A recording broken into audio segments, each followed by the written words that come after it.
Welcome to the Grey Areas with Martina. Your favorite host, Sisanda Jafta, and this is a platform that seeks to unpack the unpopular opinions around the phrase, not everything is black and white. Simply put, it's not that simple. We discuss all things that have the potential to distort our ability to be sober-minded from both a Christian and psychological perspective. Welcome everybody. Welcome GA Squad. Hello. I am back and I am excited to always sit behind the camera and talk about the gray areas. I love this platform so much and I love you guys as well. Thank you so much for the support that you have been showing me, the messages, the love. It's really been good. I love growing with you. And since we are already here, let us just put the formalities out of the way. Please subscribe, like, comment, tell your friends, tell their friends that it's happening at the Grey Areas with Martina. And of course, my name is Sisanda Jafta. For those who do not know me, just pass through and they're like, who's this? It's me, Sisanda. Please stick around. We are on a series called Love Bears It All. It's a 2-part series. Our first part was with Zama's Kakani, where she really just spoke brilliantly around the topic, and I was there as the host asking, does love really bears it all? And I think she really laid a beautiful foundation on love bears it all. I was left happy and content. I was left with so much clarity on to what degree does love bear it all. So yeah, if you don't know what I'm talking about, please just watch the previous episode. So today, I really thought let us cover one of the gray areas in relationships where I feel like this should not be a gray area, but it is. And it's actually a very big thing. Hey, it's a topic close to my heart. And let me tell you why. First time entering in Christian romantic relationships, I didn't think this is a thing. I didn't think cheating is a thing. No, I did not anticipate cheating being a thing. But somehow it is. And that is what I want us to talk about today. All things cheating under the umbrella of love bears it all. And I think I really want to say that we don't need to be naive around these conversations, number one, this particular conversation.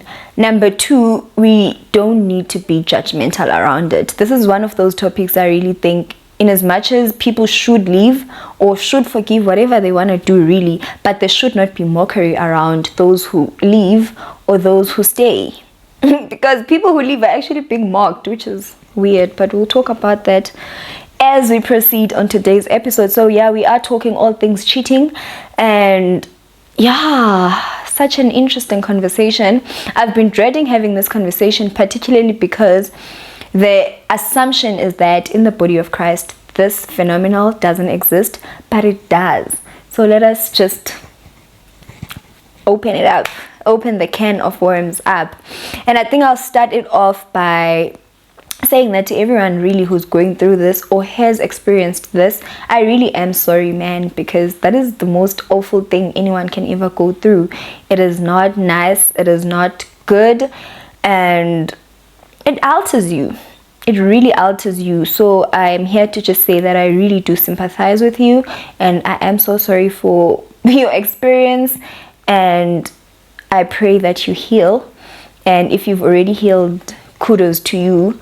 I really believe that cheating is just one area that we don't understand its intensity, and yet it's just so intense. And I don't know if it's just my experience, but no, guys, no, that thing is just so intense.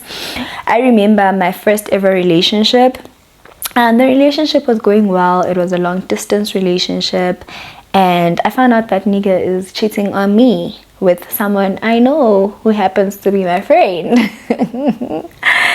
And I didn't know how to handle that situation, to be quite frank. And I've always been of the school of thought guys, English, it's this conversation, school of thought, that if a nigga cheats, you leave, right? Like, I was always of that view to say, if a nigga cheats, just leave. Like, ungamlaleli, don't hear any stories because niggas are gonna lie. But the minute I experienced that for myself, I was confused. It was not as straightforward as, we gotta leave. For some odd reason, now I was confused. Now the reasons he made sense to me. Now I looked at him differently on some, I hear you, I really hear you. And I learned from there that people who actually stay, people who actually leave relationships are more courageous than those that stay, because staying is easy. Staying in a toxic relationship is very easy. You start to count the years. You start to remember the memories.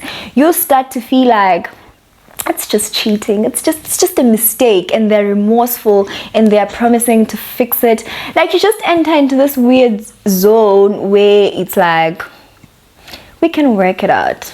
We can work it out, right? We can work it out. So from my experience, I really learned that the more courageous people are actually the ones that leave than the ones that stay. And before then, I thought leaving is easy, like it's just straightforward, like pack up your bags and leave. So yeah, with my experience, that happened, and I was in that space now where I'm like, it's just a mistake. He's remorseful. Surely we can work it out. And we tried working it out. Yes, we tried working it out. But now, like I said, cheating alters you. What I didn't realize was happening, and these are the implications of cheating, well, the ones that I at least experienced and have been exposed to with other people as well. And I think before we continue this conversation, I want to put a disclaimer that I'm not talking on behalf of married people. I am not married. I've never been married. I don't know what goes on in infidelity, but I do know what the word of God has to say about that, but I will not at all be touching that. So this is not advice for married people. It's not even a conversation for married people. This one is for us singles who are still having plenty of fish in the sea. Okay? Yeah. So going back to my story, what I then realized is that there's a lot of implications that goes on with cheating, and the first one really was that the trust leaves the room. Like, once there's cheating involved, there's no trust in that relationship. Now you are questioning the nigga who's calling. What are they saying? Where are you going? I want to come with you. You just become this person who's codependent. One time they don't respond to your calls, like you go crazy. Are they back at it again? I don't know about you, but that was my experience, where it's like, why are you not picking up your phone? And what I didn't realize is that behavior sticks. You now become this anxious person who doesn't trust your partner, but who also doesn't trust yourself. Like, you just enter into that space where you don't trust girls. Why is this girl so nice to my man? Why is this nigga so nice to my girl? I mean, even guys do experience cheating. Hey, it's not always the gents that cheat. Even girls do cheat, right? So you start to be in a place where you question everything your partner does. You even question yourself. You start being anxious, and it becomes quite toxic, where now the cheater has to overcompensate to prove to you that I'm really a changed person, if they've really changed, or they lie some more, whatever. Really, I don't want to talk on behalf of the cheater. I'm talking on behalf of the cheatee, the one who experiences the cheating, where now you are just this codependent person who cannot do anything outside of your person, because you want to know what are they doing in your absence. And it just becomes a very toxic cycle.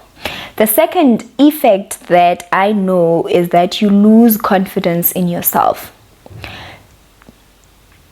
Somehow you start comparing yourself to the person. You go stalk. If you know the person, you go stalk. You look. Is it because I'm not light-skinned? Is it because I'm not this? Is it? Now you start altering your whole thought process around who you are in comparison to this person, because you're finding answers. And I think it's really important for us to establish that cheating is never about you, the person who's experiencing being cheated on. It's never about you. It's always about that other person. However, when you experience it, you always feel like it's my fault. Do I lack this? Should I have done this? You just lose confidence, man, in who you are. All of a sudden, you don't even know that you're pretty. All of a sudden, you're thinking, maybe I should cut my hair and look like the person that they prefer. It's like you are not the preferred choice. You feel like you are not the preferred choice, and yet you're still staying, right? And this person still claims that you are the preferred choice. It was just a mistake. It was just a once-off thing. I almost did it. I didn't do it. Because you don't have evidence, but you have evidence. Like, you don't have concrete evidence. So even this evidence gets manipulated in the sense that you are gaslighted. You don't know what is true and what is not true. So yeah, that is the second thing I experienced, where you just lose confidence in who you are. You lose confidence in your abilities and just your physique, the way you do things. You start thinking, maybe if I was quiet enough or loud enough, like you just have a lot of doubts about yourself.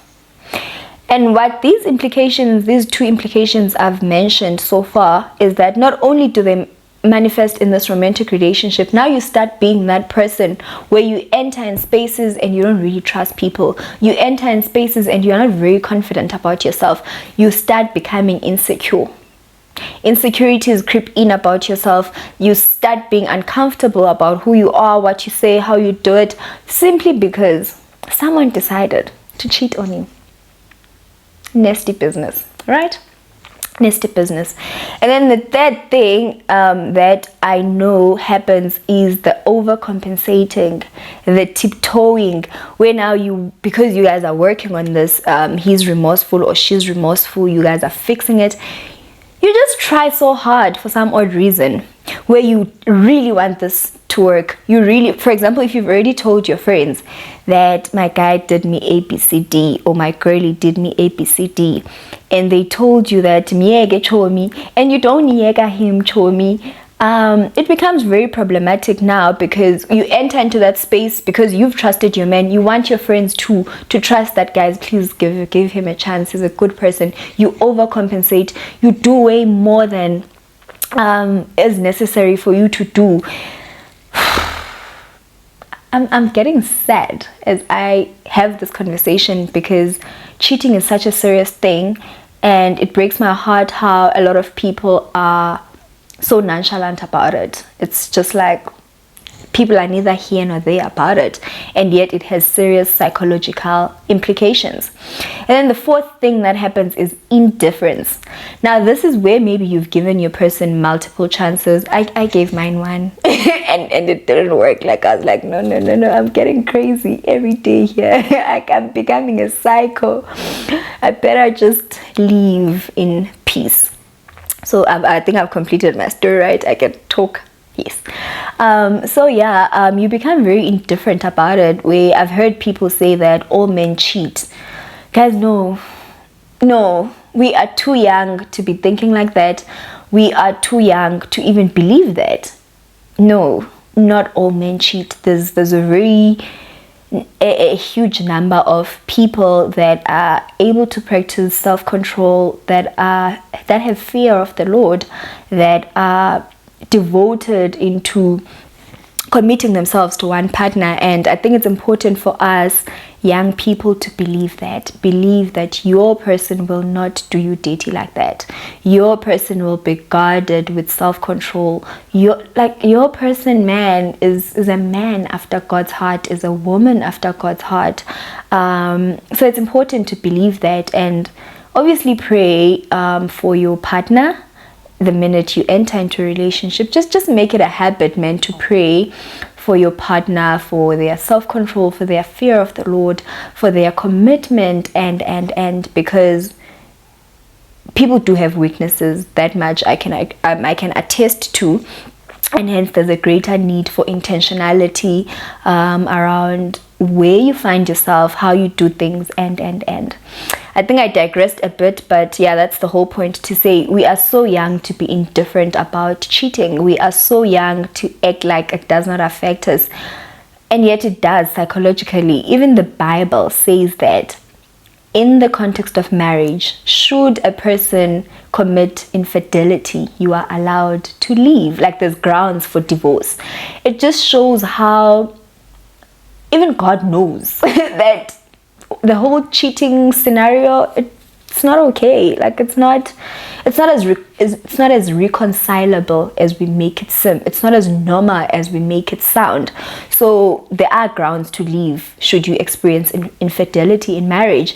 And if in marriage it's allowed, how much more in them jewels? Like, guys, no, let's just try not to entertain these things, you know. Let's try to protect ourselves, guard our hearts from these things. I don't want to go into the whole conversation of the person doesn't respect you and because people who cheat argue that it's not a respect thing, it's not a love thing, it's just an immorality thing from their end, you know. But what I'm trying to say to you is that we need to guard ourselves from the effects of cheating. If you know for sure that after you get cheated on, you are mentally out, you can't do it, please leave. Honestly, just please leave. And if you feel the strength to work it out, ma'am, you can work it out. Like, honestly, it's your life. It's really your life, hey? You can work it out, but work it out a way that it's not as simple as I forgive you. There is a psychological backlash that you have to overcome. You have to deal with your insecurities. You have to deal with your lack of trust. You have to deal with your indifference. You have to deal with your ability to want to people please. You have to deal with your ability to now struggling with insecurities. You have to deal with the whole baggage that comes with insecurities if you choose to stay. And even if you choose to leave, you still need to deal with those things because you're already affected. I hope that makes sense. And then the fourth thing that happens when you get cheated on is revenge. A lot of people don't mind being cheated on because they are banking on the fact that they're gonna do revenge. But truth of the matter is that it also has psychological implications. The fact that you cannot walk away but you want to do revenge, that already shows how much scarred you are, and it has affected your moral conduct and your ability to walk in godliness. So yeah, you do revenge, and this revenge comes in these dimensions. The first one, you do revenge on your person where you also go cheat and you feel like you are even. The second one is when you do revenge by not having a problem with share istina. Like, you are now a person who's comfortable with sharing other people's istina. You can always take other people's because it's really not that deep to you anymore, or your heart just yearns for virgins. And the third one is when you don't mind being a side chick or a side nigga in other people's relationships because it's just like, it is what it is. And yeah, that is a very dangerous territory to find yourself in. And I think now that we've highlighted the implications of cheating, what cheating really does to ones, and I hope you really understand the heaviness of this, I do want us to look at how do you then overcome cheating. How do you come out of that situation if you've experienced it, you know. And I think it's important to understand that this is what has happened to me, and it has affected me one way or the other. I remember with me, and this was not a healthy way to deal with it. Initially, I was very nonchalant about it, to say it's him that cheated, it doesn't affect me, and it's his godliness and his lack of self-control, and it doesn't affect me. But truth of the matter is that I was scared, you know. I was left questioning my entire existence. What could I have done better? And you know. So in as much as I was of the understanding that it's not entirely my problem, but there were still scars that I needed to deal with. And this is where professional help comes in, or talking to someone you can trust. And I emphasize someone you can trust because you don't need someone who's going to judge you or tell you to leave or tell you to do anything without sympathizing or understanding where you are coming from. So tell someone who can trust you, someone you know they have the best interest at heart for you, someone who will give you good counsel and not from a judgmental point of view. Or alternatively, go to a psychologist. I went for therapy. So yeah, get professional help, read resources. Funny story. So So when we were trying to fix things, we went on this journey where we're doing it together. There's a lot of resources I realized were available for people going through infidelity, because I mean, I'm Christian, so a lot of people are catering for divorce, people in marriages, not necessarily in them jewels, but we used that content to try and fix our love life. And it didn't work because wow, the scars were running deep. Yeah, but I think the point I'm trying to make here is that there are a lot of resources around how to heal from that, how to bounce back from that. I do know a lot of married couples that have overcome infidelity and they're doing quite well, whilst I also know a lot that didn't overcome infidelity. And either or, honestly, I think it's on you. Really, it's on you and your capabilities. But if you are in a romantic relationship and you are strained as a result of this whole ordeal, Bandla, please leave. It's really okay. So the first thing I mentioned on how to overcome this is get professional help or speak to someone you can trust. Number 2, get resources. There's books available, there's podcasts, there's a lot of resources. Just search on the internet and you will find a lot. There's YouTube videos, there's even me now. I mean, this could be helpful, right? I think this is helpful a little bit. And there's also just finding your healing, man, back to Christ. There's something so powerful about being honest in prayer to God about the things you're going through. Lord, I got cheated on in this relationship and I think it's still worth fighting for. What do you think? And the Lord will be very honest with you. Bamdanam, leave it alone, or whatever else he can say. You know, there's also scriptures that can back you up. If you want to go for scriptures around reconciliation, you can use that as your faith point. If you want to go for scriptures that says dust off your feet and leave, I think this is something we highlighted with Osisama. Please dust off your feet and leave. But the point is, find counsel and consolation in Christ Jesus, and he will be very helpful to you, not only to solve this issue, but just to restore you, just to restore your mind, just to restore your perspective. Because like I said, man, cheating is a big deal in one's psychology. So we cannot act as if it's just a thing, right? So yeah, I think I've said everything I wanted to say. And we are closing our series on love bears it all. And I was not here to say whether or not you must forgive your person. I think from the conversation, you might have seen that I've left that to you and your discretion and everything else, you know. But I really do want to encourage you that don't stay in cheating relationships just because you think you won't find better love. Please, there's a lot of niggas out there. There's a lot of girlies out there. There's love out there. So don't do yourself that disservice. But I also do sympathize with you and understand the kind of thoughts you are having that are making you stuck. And I really just pray for you that you find the courage to do the right thing, whatever that is for you. Find the courage to do the right thing. I pray for your healing. I pray for your clarity. And I just pray for a good love story for you. Yeah, I think let us drop it here. And next month, which is in March, next week, we'll be starting a new series. Super excited for that one. It will kind of sound like a continuation of this, but it's not. So yeah, please do stay tuned. Don't forget to like, comment, and subscribe. Bye.